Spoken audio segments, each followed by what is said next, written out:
Türkiye Büyük Millet Meclisi Başkanı Binali Yıldırım bugün dedi ki bana göre meclis başkanıdır. Hiç girmemesi lazımdı. Neyse.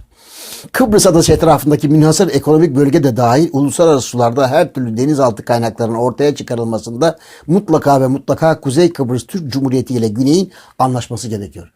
Bak sevgili Binali Yıldırım. Gerçekçi olalım. Türkiye Cumhuriyeti devleti bütün dünyanın tanıdığı, saygı duyduğu bir devlettir. Kıbrıs Türkiye, Kuzey Kıbrıs Türk tarafı ise, kusura bakma, Türk tarafı sadece. Bizden başka kim tanıyor? Kaç devlet tanıyor? Araplar tanıyor mu Araplar? Rusya en yakın kankamız. Rusya tanıyor mu? Yapmayın. Yapma sevgili Yıldırım. Bakınız oradaki Kıbrıs'taki o insanları perişan ediyoruz. O çocukların, o insanların, yaşayan o insanların, o gençlerin pasaportları yok. Evet. Türkiye Cumhuriyeti pasaportu hiçbir işe yaramıyor. Helvacı kağıdı. Hiçbir yerde geçmiyor. Her taraf bize. Oysa o insanların daha önceleri İngiltere pasaportları vardı. İstedikleri ülkelere girip çıkabiliyorlardı. Ya gelin Allah aşkınıza. Evet o günlerde haklıydık. Tamam. 700 şehit verdik. Tamam. Hepsi tamam. Ama artık bırakalım ya. Ya bırakalım şu Ege'yi Türk ve Yunan ve Avrupa Birliği gölü yapalım ya.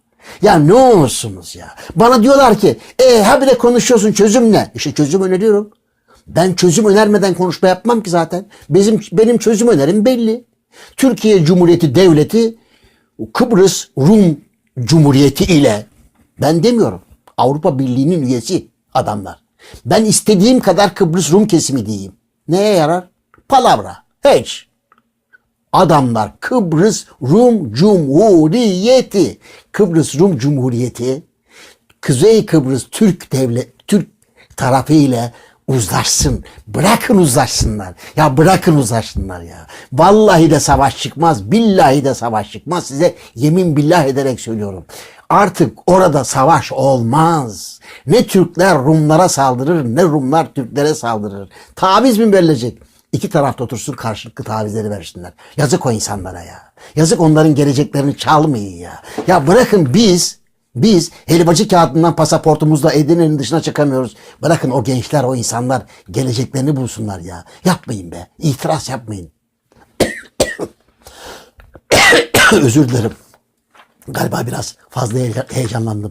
Ve Sayın Yıldırım, orada petrol beraber arayacağız. Nasıl arayacağız? Nasıl arayacağız? Biz devlet miyiz? Kıbrıs Rum kesimi dediniz devlet. Ama Kuzey Kıbrıs Türk Cumhuriyeti bir devlet değil. Sadece bir nevi cemaat gibi. Hiç bakın, gerçekçi olalım. Bana da kimse kızmasın.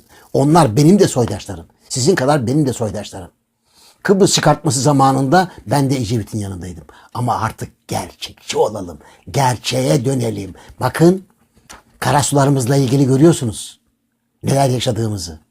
Ya bırakın ya. Yunanistan korkusundan her yıl belki de 3-5 milyar dolar fazla silaha para harcıyoruz.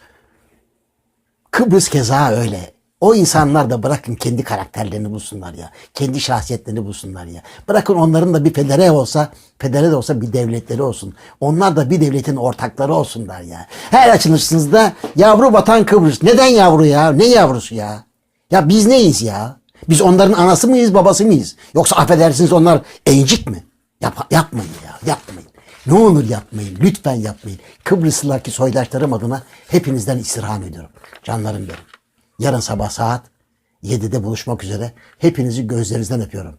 Hoşça kalın. Heyecanımı lütfen affedin, bağışlayın. Kıbrıs konusunda ve Ege konusunda ne yazık ki çok heyecanlanıyorum.